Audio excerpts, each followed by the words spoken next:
고린도후서 12장입니다.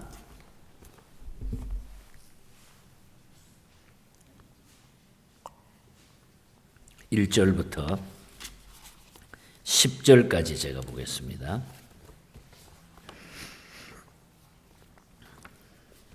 12장 1절부터 10절입니다. 무익하나마 내가 부득불 자랑하노니 주의 한상과 계시를 말하리라. 내가 그리스도 안에 있는 한 사람을 아노니 그는 14년 전에 셋째 하늘에 이끌려 간 자라. 그가 몸 안에 있었는지 몸 밖에 있었는지 나는 모르거니와 하나님은 아시느니라. 내가 이런 사람을 아노니 그가 몸 안에 있었는지 몸 밖에 있었는지 나는 모르거니와 하나님은 아시느니라. 그가 낙원으로 이끌려가서 말로 표현할 수 없는 말을 들었으니 사람이 가히 이르지 못할 말이로다. 내가 이런 사람을 위하여 자랑하겠으나 나를 위하여는 약한 것들 외에 자랑하지 아니하리라. 내가 만일 자랑하고자 하여도 어리석은 자가 되지 아니할 것은 내가 참말을 함이라. 그러나 누가 나를 보는 바와 내게 듣는 바에 지나치게 생각할까 두려워하여 그만두노라. 여러 계시를 받은 것이 지극히 크므로 너무 자만하지 않게 하시려고 내 육체의 가시 곧 사탄의 사자를 주셨으니 이는 나를 쳐서 너무 자만하지 않게 하려 하심이라. 이것이 내게서 떠나가게 하기 위하여 내가 3번 주께 간구하였더니 나에게 이르기를 내 은혜가 내게 족하도다. 이는 내 능력이 약한 데서 온전하여 짐이라 하신지라. 그러므로 도리어 크게 기뻐함으로 나의 여러 약한 것들에 대하여 자랑하리니 이는 그리스도의 능력이 내게 머물게 하려 함이라. 그러므로 내가 그리스도를 위하여 약한 것들과 능욕과 궁핍과 박해와 곤고를 기뻐하노니 이는 내가 약할 그때에 강함이라. 아멘. 아멘. 오늘 귀한 말씀이 또 저와 여러분들에게 큰 힘이 되는 복된 날 되기를 축복합니다. 12장에서는 바울은 자신의 그 체험과 계시 그리고 고린도 교회 방문 계획을 또 후반부에 밝히고 있습니다. 이유는 거짓 교사들의 반박을 이제 없애고 주님의 영광을 드러내기 위해서 그렇게 말씀하고 있습니다. 그래서 14절에 가서 보면은 고린도 교회를 3번째로 방문할 계획을 밝히면서 바울은 물질적인 부담을 주지 아니하고 애쓰면서 고린도 교회가 처한 그 어려움들 20절에 보면은 시기, 분냄, 당짓는 것, 뭐 다툼, 비방, 혼란, 수군수군하는 것, 거만한 것 이런 일들이 교회 안에 벌어지니까 이런 것들을 해결하기 위하여 고린도 교회를 또 방문하게 되는 것을 보게 됩니다. 그래서 오늘 아침에는 이런 내용들을 머릿속에 두시면서 우리가 읽은 본문 속에 그 환상과 계시, 신비로운 체험을 하고 난 바울이 하나님 앞에 고백하면서 자만하지 못하도록 자기를 하나님이 이렇게 붙잡아 주셨다. 그래서 우리가 이 말씀이 저와 여러분에게도 인생을 살아가면서 절대로 자만하지 않고 정말 하나님 앞에 겸손하게 살아가는 우리 모두가 되기를 간절히 바랍니다. 자만하지 못하도록. 옛날 성경은 보면은 자고라고 했죠. 자고. 이 자고나 자만은 그 자고라고 했을 때 높을 고자를 씁니다. 자기 자신을 높이는 것을 말하는 거죠. 우리가 자만하고 자고한다고 하는 것은 자기 자신을 높이는 걸 말합니다. 우리가 그냥 참 그렇게 안 산다고 하면서도 나도 모르게 늘 우리는 자기 자신을 높이려고 애를 쓴다는 거죠. 그래서 오늘 아침에는 자만하지 못하도록. 바울 사도는 신령한 은혜를 많이 체험했습니다. 수양이 덜 된 사람 같으면 아마 얼마든지 교만해가지고 자기 자랑만 막 늘어놓을 수 있을 텐데 그런 처지였지만은 그러나 그는 그런 체험을 한 후에 아주 결정적인 체험을 한 후에 14년 동안 그가 보고 들은 것을 아무에게도 말하지 아니하고 있다가 14년 후에 조심스럽게 지금 입을 엽니다. 그러나 하나님께서는 그에게 가시를 주셔서 자만하지 못하게 하셨다는 거죠. 그리하여 하나님께서는 바울에게 내가 내게 주는 은혜라. 이것이 내가 너에게 주는 은혜라. 그래서 바울은 내 은혜가 족하다. 내 은혜가 족하다.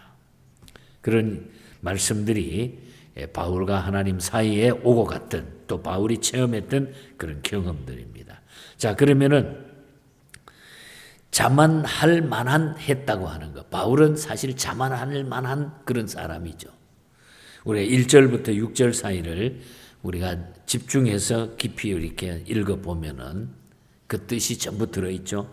무익하나마 내가 부득불 자랑하노니 주의 한상과 계시를 말하리라. 내가 그리스도 안에 있는 한 사람을 아는데 14년 전에 그가 셋째 하늘에 이끌려 간 자라. 자기를 이야기하죠. 그때에 자기가 몸 안에 있었는지 몸 밖에 있었는지 나는 모르는데 하나님은 그것을 아실 것이다. 그런 이야기입니다. 내가 이런 사람을 아노니 그가 낙원으로 이끌려가서 다시 말하면 지금 자기가 천국까지 하나님이 계시는 그곳까지 삼층천이라고 하는 그곳에까지 이끌려갔다. 그런 경험을 했으니 말할 수 없는 말을 들었다. 내가 이런 사람을 안다. 낙원에까지 이끌려가서 말할 수 없는 말을 들었으니 사람이 가히 이르지 못할 말이로다. 내가 이런 사람을 위하여 자랑하겠으나 나를 위하여는 약한 것들 외에 자랑하지 아니하리라. 내가 만일 자랑하고자 하여도 어리석은 자가 되지 아니할 것은 지금 자기가 자랑하는데 이 이야기를 14년 후에 하는데 내가 이 약한 것을 자랑하지 아니하지만은 만약 내가 자랑할지라도 내가 참말을 하기 때문에 나는 부끄럽지 않다 이 뜻이죠. 그러나 누가 나를 보는 바와 내게 듣는 바에 지나치게 생각할까 두려워해가지고 내가 그만두노라. 얼마나 바울이 자기가 경험하고 체험했던 일을 하나님 앞에 그냥 솔직하게 드러내놓는 이런 모습이죠. 그런데 오늘의 성도들 중에 많은 사람들 중에 보지 않고도 뭐 보았다고 하는 자들도 있고 뭐 이런 걸 보면 그냥 조금만 이상한 체험만 하면 막 난리 법석을 부리죠. 바울은 얼마든지 교만할 수 있었습니다. 그러나 그는 삼가 조심했어요. 자만할 만했지만은 그는 하나님 앞에 은혜로 살아갔던 이 모습이 너무나 오늘 우리에게 도전적인 메시지로 들려오지 않습니까? 그래서 우리는 이 말씀을 깊이 새기면 그 은혜가 오히려 더 강한 하나님의 능력으로 나타난다는 거죠. 그리고 자만하지 못하게 하나님이 막았다는 거죠. 본문 7절에 보면은 여러 계시를 받은 것이 지극히 크므로 너무 자만하지 않게 하시려고 내 육체에 가시 곧 사탄의 사자를 주셨으니 이는 나를 쳐서 너무 자만하지 않게 하려 하심이니라. 가시가 무엇인지 정확하게 성경에 기록되어 확신하지 않지만은 분명한 것은 바울에게 고통을 주는 것만은 틀림이 없었어요. 그래서 많은 신학자들은 그가 가지고 있었던 병, 안질이라든지 이런 것들이 그에게 평생 그걸 위해서 그는 계속해서 기도했다고 그랬어요. 그럼 왜 그와 같은 가시가 그에게 있었는가? 그것은 틀림없이 하나님께서 그에게 은혜를 주시는 방편으로 주신 것이라는 거예요. 교만하지 못하도록 제동을 하나님이 걸어주셨다는 거죠. 교만은 패망의 선봉이요. 넘어짐의 앞잡이가 됐기 때문에 하나님이 교만치 못하도록 가시를 주셔가지고 자만하지 못하게 하셨다. 하나님께서는 바울을 무척이나 사랑하셨기 때문에 그와 같은 가시를 주셔서 겸손하게 하시고 받은 은혜를 오래 간직하게 만들었다는 거예요. 여러분 우리가 예수 믿어 어떤 때는 그런 생각하잖아요. 그냥 좋은 일만 생기기를 원하고 조금만 힘들어도 이렇게 안 됐으면 좋겠는데 우리가 바라는 것은 다 그거죠. 우리 인생을 살면서. 그러나 하나님은 가끔 나에게 더 큰 은혜를 주시기 위하여 나를 자만하지 않도록 막는 방법들이 있다는 것. 나를 잠깐 동안 힘들게 만들어 주실 때도 있고 내가 넘어지게 만들 때도 있다는 거죠. 그래서 우리가 이러한 것을 깊이 묵상하고 체험했을 때에 그 모든 것들이 우리의 삶 가운데 하나님의 능력으로 그것이 나타나게 돼 있다. 그래서 하나님은 이런 일들을 통해서 바울에게 강한 능력이 머물게 해주셨다는 거예요. 중요한 거는 이거예요. 강한 능력이 머물게 하셨다는 거예요.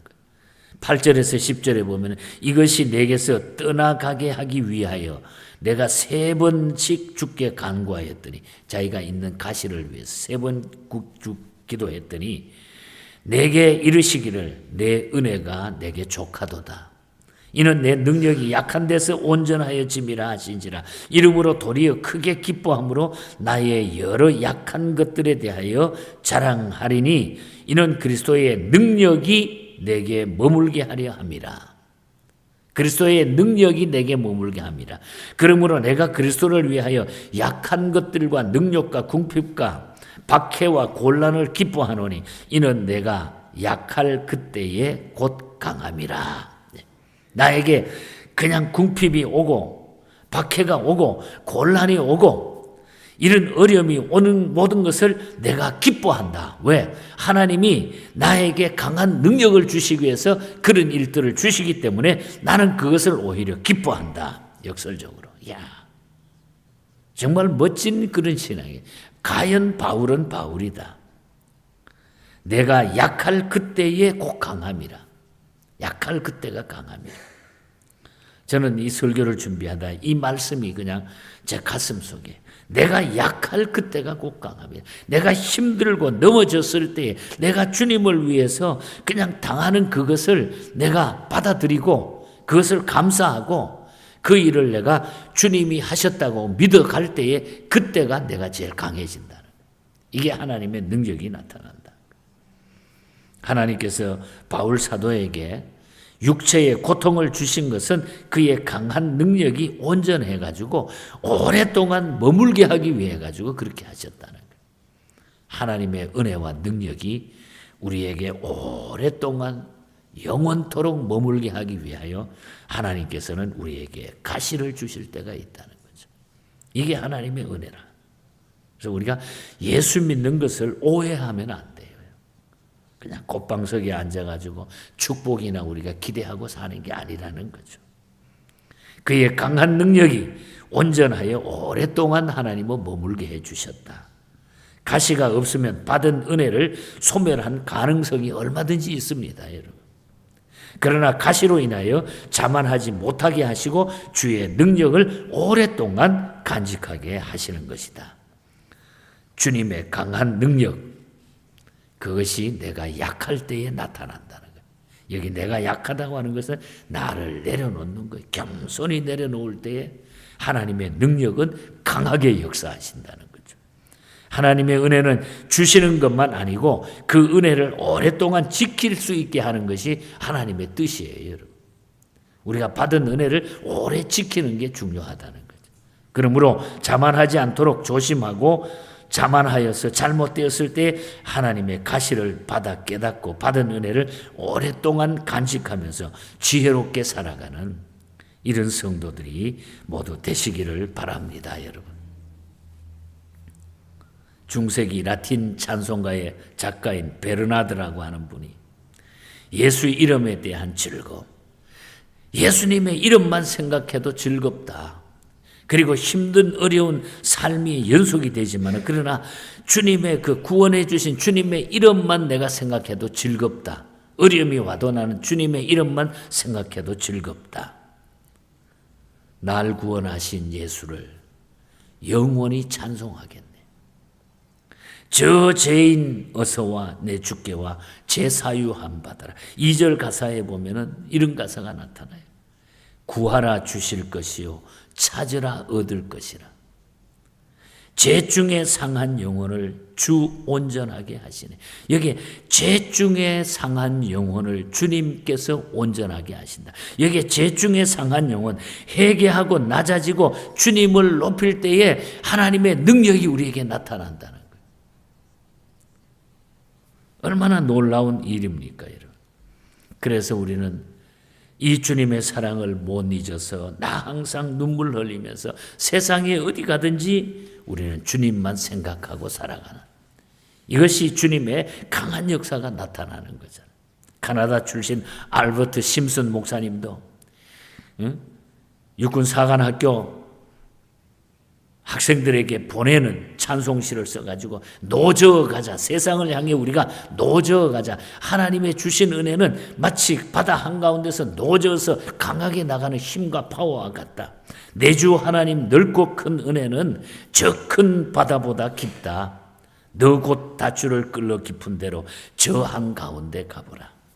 언덕을 떠나가고 창파에 배 띄워서 주님의 은혜의 바다로 내 마음껏 저어가자. 우리가 하나님의 은혜는 넓고 큰 은혜입니다. 우리가 강력한 은혜입니다. 그래서 그 은혜를, 주신 은혜를 가지고 우리는 이 바다 같은 그곳에 노저어서 우리 강하게 나가는 거예요. 하나님의 넓고 큰 은혜, 이걸 하나님이 주셨다는 거예요. 바울은 이것을 체험하고 나니까 모든 것이 다 해결이 되어버리는 거예요. 이 한 가지가 하나님과 자기와의 관계가 해결되니까 모든 것이 다 해결이 됐다는 거죠. 오늘 저와 여러분들도 남은 생에 하나님이 이미 우리에게 주신 이 많은 은혜들, 이걸 오랫동안 우리가 킵하는 게 중요하다는 거예요. 오랫동안 지켜나가는 거. 그래서 그럴 때에 가시가 우리에게 주어진다 할지라도, 고난과 핍박과 환난과 역경이 온다 할지라도 우리는 그때가 곧 내가 강해짐이라. 그때가 곧 내가 강함이라. 그래서 그리스도인들은 고난이라고 하는 것은 어떤 면에서는 하나님의 능력의 역사가 나타나는 때가 되는 겁니다. 그래서 낙심하지 말고 이 어려운 시대에 이런 믿음으로 이 시대를 이기시고 이 복음 전하는데 우리가 노저어 나가는 넓은 바다에 하나님의 은혜에 노를 저어 나가는 승리자들로 살아가시기를 주님 이름으로 간절히 축복합니다.